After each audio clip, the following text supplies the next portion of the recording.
You are looking at a live view of SpaceX's Falcon 9 rocket as we prepare to launch the SXM-10 mission from Space Launch Complex 40 at Cape Canaveral Space Force Station in Florida in just under 10 minutes from now.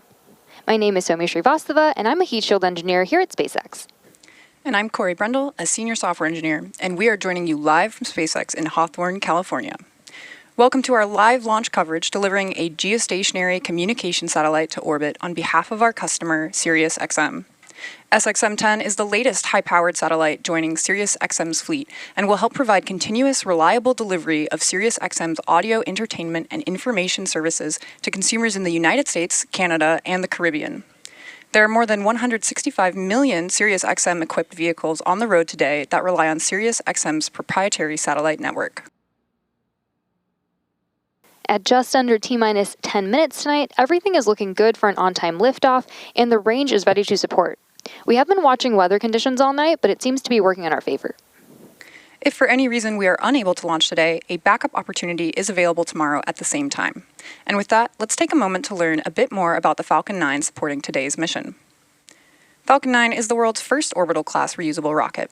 Reusability allows SpaceX to refly the most expensive parts of the rocket, which in turn drives down the cost of space access.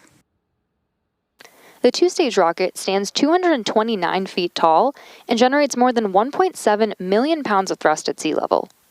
The bottom two-thirds of the vehicle is the first stage, which is also referred to as the booster. After liftoff, Falcon 9's first stage accelerates through the thicker parts of the Earth's atmosphere and into space using its 9 Merlin M1D engines.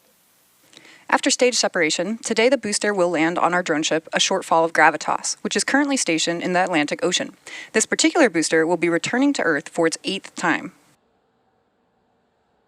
Above the first stage is the second stage, powered by a single Merlin vacuum engine that ignites after it separates from the first stage. The Merlin vacuum engine, or MVac for short, is optimized for the vacuum of space and is what will carry today's payload to orbit. The second stage engine can be restarted multiple times to place multiple payloads into different orbits. Tonight we will light and shut down our MVac engine twice before deploying the SXM-10 satellite. And located above the second stage is the payload fairing, which is the large barrel structure at the top of the rocket. At 17 feet in diameter, the carbon composite fairing is made up of two halves that protect the satellites on their way to orbit. The two halves are then jettisoned approximately 3 minutes into flight. The fairing halves supporting today's mission are both flight-proven, with one half flying for its 21st time and the other for its 5th time. After separation from the second stage, both fairing halves will return to Earth to be retrieved by our recovery ship, Doug. While the countdown continues, here's a video from Maxar Space Systems, the manufacturer of the SXM-10 satellite.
At just about T-minus 6 minutes and 35 seconds here, Falcon 9 is tracking no issues and our payload is healthy. Falcon 9 has been loading propellant since T-minus 35 minutes and will finish loading at T-minus 2 minutes. And if for some reason we do not launch today, we have a backup opportunity Stage 1 tomorrow. RP1 load is complete. Tomorrow at 11:19 p.m. Eastern Time.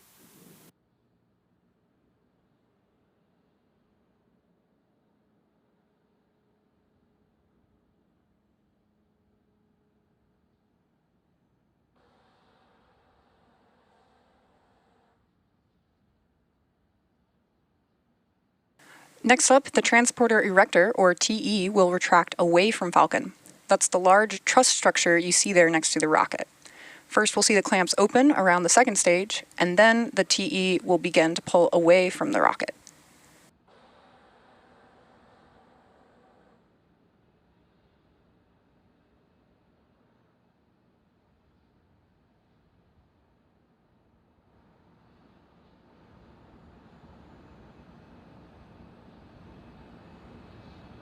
The white clouds that you see around the vehicle are formed by the chilled gas from the LOX tank that we vent overboard to maintain pressure in the tank as needed. And when that vented super chilled oxygen meets the warmer outside air at the Cape, it condenses into the clouds that you're seeing.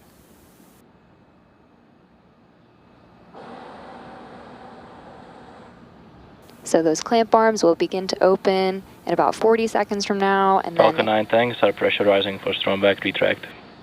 good callouts there, where the tanks are pressurizing for strongback retract. After the clamp arms will open, the strongback will retract away from the vehicle.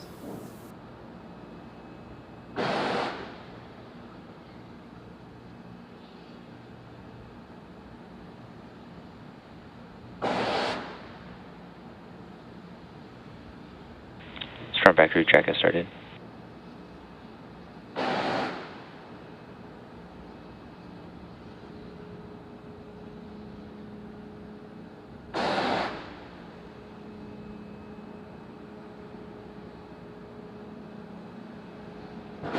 So we have a great view there of the clamp arms opening up. Shortly after this, we will see the strongback begin to pull away from the vehicle. The first stage is connected to a launch mount at the base of the TE, but the structure is hinged and will tract away from the vehicle in preparation for launch. We use the TE both to roll the rocket out to the pad and raise it to its vertical launch position. The TE is also what we use to route the vehicle's fluids, power, and telemetry umbilicals from the ground systems to the rocket and payload until liftoff. You can see on your screen the strongback slowly beginning to pull away.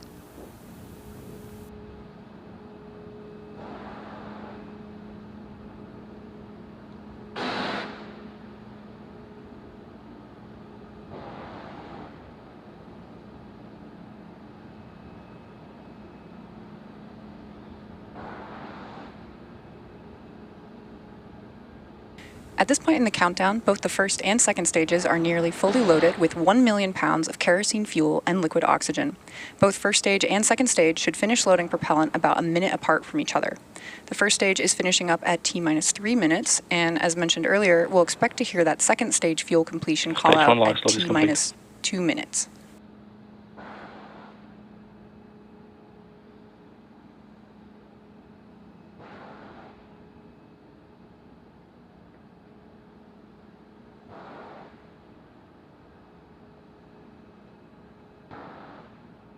At T-minus 60 seconds, Falcon 9 will be in startup. This means that the rocket's autonomous internal flight computers have taken over the launch countdown. Just inside of T-minus 2 seconds, we light the M1D engines for liftoff. The satellite continues to be healthy, and the Falcon 9 team is tracking no issues on the rocket. Weather is still looking green, and the range is ready to support our T0 of 12:54 a.m. Eastern Time. And with that, we are proceeding. Stage 2 LOX load is complete. Great call out there. And we're proceeding into the last few minutes of terminal count.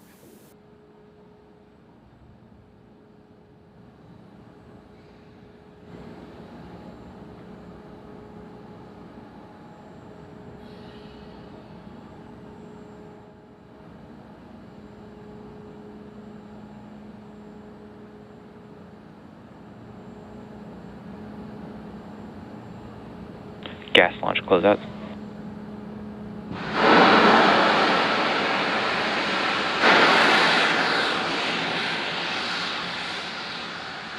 And we got a good call out there. And again, those white clouds you see venting are totally nominal. That's just venting the TE liquid oxygen line.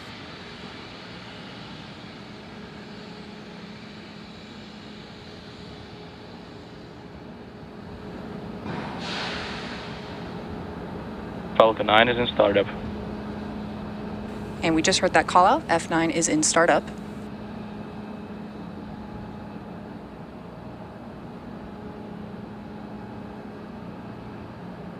Launch director, go for launch. And there you heard the launch director give the final go for launch. At this point, all systems are a go for launch of Falcon 9. T minus 30 seconds.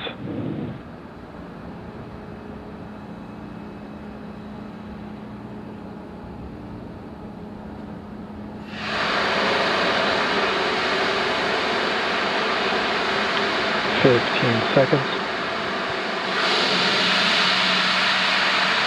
T minus 10, 9, 8, 7, 6, 5, 4, 3, 2, 1. Ignition and liftoff. Go Falcon, go Sirius.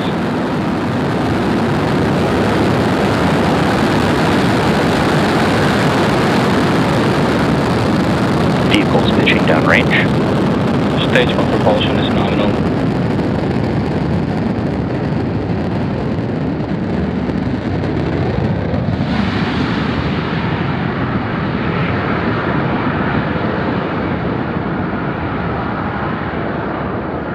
At T plus 32 seconds and counting, Falcon 9 has successfully lifted off from Slick 40 at Cape Canaveral Space Force Station. In just a few seconds, we'll throttle the engines down in preparation for max Q, which is a period of maximum aerodynamic Power and pressure telemetry nominal. on the vehicle. We just heard that good call out. Now during ascent, we tilt the engines, which is also known as gimbaling, and that turns the rocket horizontally. It's what we call a gravity turn. So at this point, the vehicle is still going up, but now we are Falcon 9 also... is supersonic. We just heard that supersonic call out, but now we are also heading horizontally away from the launch pad.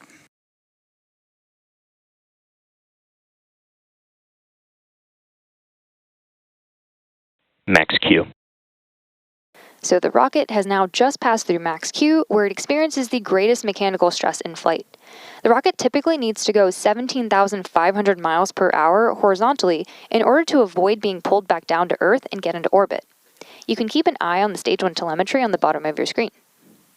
MVAC Now we have several events coming up in quick succession, and we should hear all of these called out by mission control, starting with main engine cutoff, or MECO, then stage separation, SES-1, and fairing separation. MECO is where we shut down all 9 M1D engines on the first stage. Stage separation is when the first and second stages of Falcon separate from one another. And second engine start 1, or SES-1, is when we'll light the MVAC engine on the second stage for the first time. Less than a minute after that, the fairing will then jettison from the second stage, as it's no longer needed to protect the payload once we're in space. So keep an eye out for these events that are going to happen back to back, all coming up in about 15 seconds from now.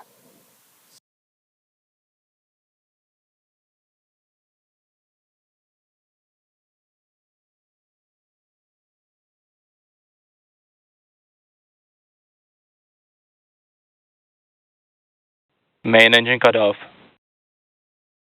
Stage separation confirmed.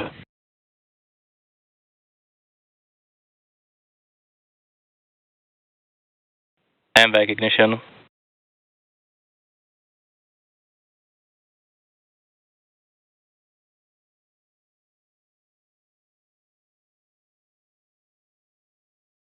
And there you heard and saw those events that happened back to back, which again were MECO, stage separation, and SES-1. Next up will be fairing separation, coming up in about 20 seconds here.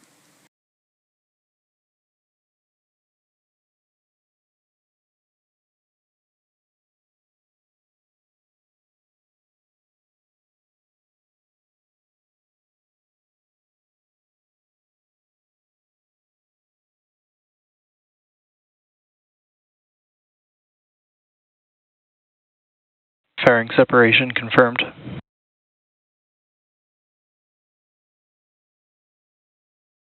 And there we heard fairing separation confirmed and saw that fairing separating. Now, as we mentioned earlier, we will be attempting to retrieve these fairing halves again once they fall back to Earth. They will be taken back to shore by our ocean recovery vessel, Doug.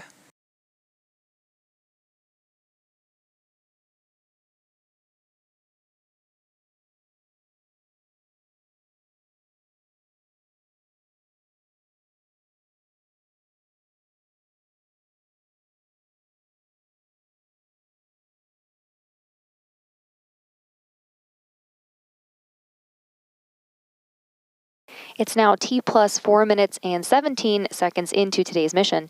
At about T plus 6 minutes, you should see on your screen the first Both stage vehicles are on nominal trajectories. The first stage is entry burn. Great call out there.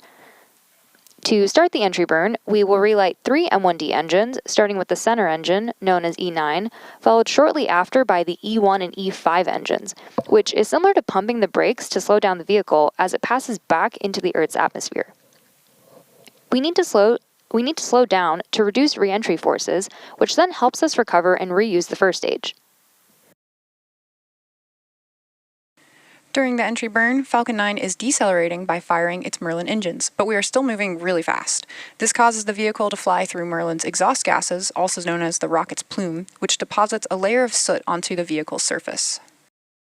That soot comes from the carbon-based fuel that Falcon 9 uses, and with each flight, the soot builds up a little bit more on the outside of the vehicle.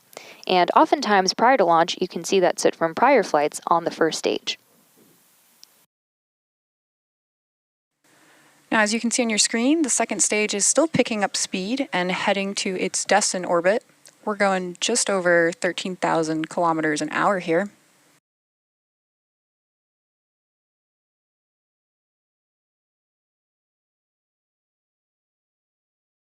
We've got just about another 20 seconds here until that entry burn starts, which typically lasts for about 20 seconds.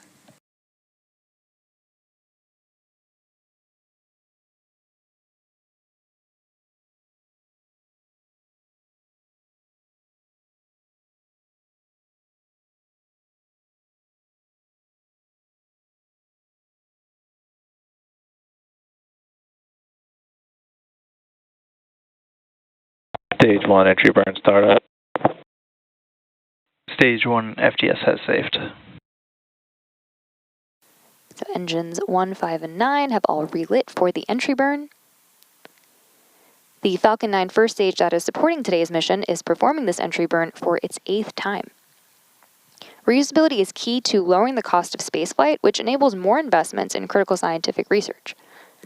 Stage 1 entry burn shut down. The Merlins on the first stage are optimized for sea level. These achieve 190,000 pounds of thrust each during ascent and descent.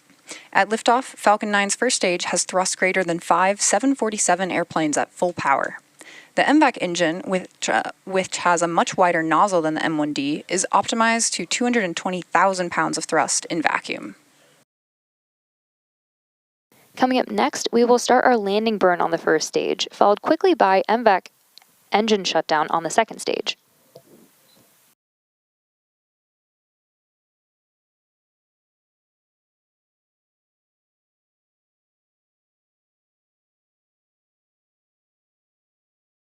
During the landing burn, only the center engine, engine 9, Stage 2 is in terminal guidance.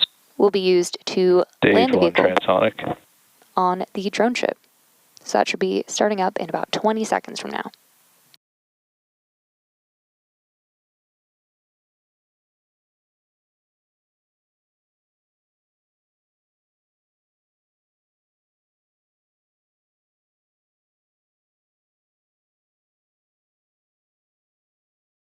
Stage 1 landing burn. Stage 2 FTS is saved.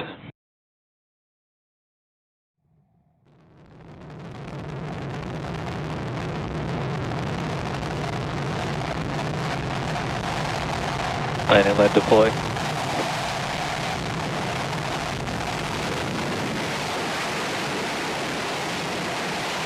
Stage 1 landing confirmed. Nominal orbit insertion.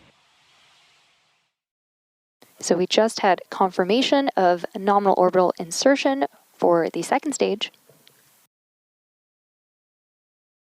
And with that successful landing of the booster, this was the 8th launch and landing for this first stage, which previously launched Crew 9, RRT-1, Firefly Blue Ghost Mission 1, FROM-2, and 3 Starlink missions.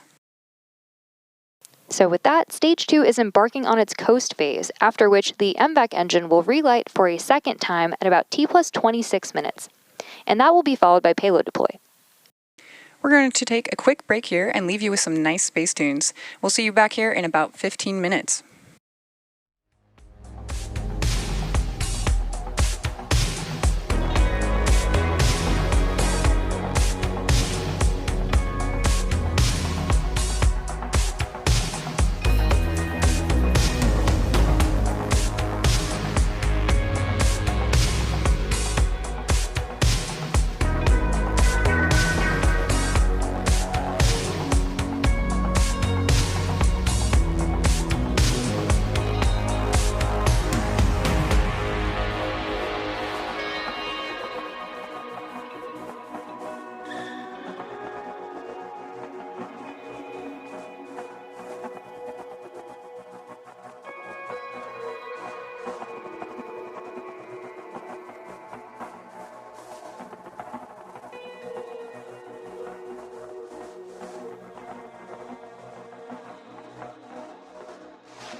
Welcome back to live coverage of the SXM-10 mission.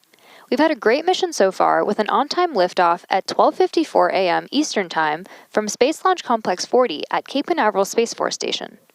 After a successful stage separation, the first stage returned to Earth with a precision landing on our drone ship, A Shortfall of Gravitas. And just before the break, we had confirmation of nominal orbital insertion. Coming up next, the Merlin vacuum engine on the second stage will reignite for the second time. You might hear it referred to as SES-2. We're listening in now for that call out.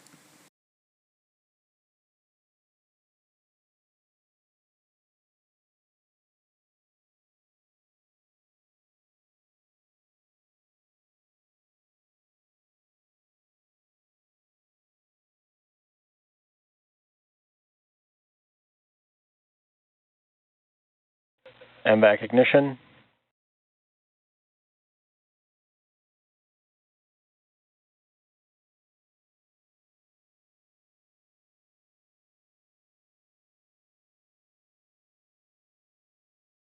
And we heard that call out for MVAC ignition. So now this burn will last a little more than 1 minute before the second stage engine shuts down for a second time, also known as SECO-2. After that, we'll have another coast phase, which will last just a few minutes as the second stage prepares to deploy the SXM-10 satellite. Now, if you're just tuning in, as a reminder, our customer for tonight's mission is SiriusXM, the leading audio entertainment company in North America, which has a portfolio of audio businesses, including its flagship subscription entertainment service, SiriusXM. MVAC shutdown. And with that second shutdown of the MVAC engine, the second stage is going to coast for about 6 minutes. We're going to take a short break for that coast, and we'll be back for deployment of the SXM-10 satellite. See you in a couple. Nominal orbit insertion.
Welcome back to our continuing coverage of the SXM-10 mission.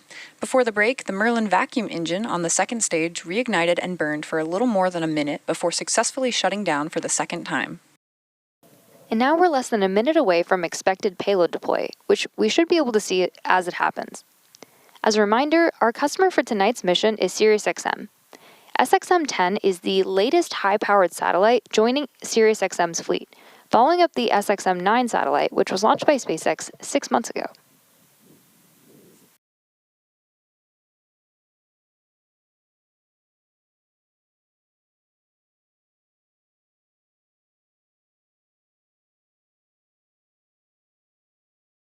We have a great view of the payload and should have a great view of payload deploy in just a couple seconds from now.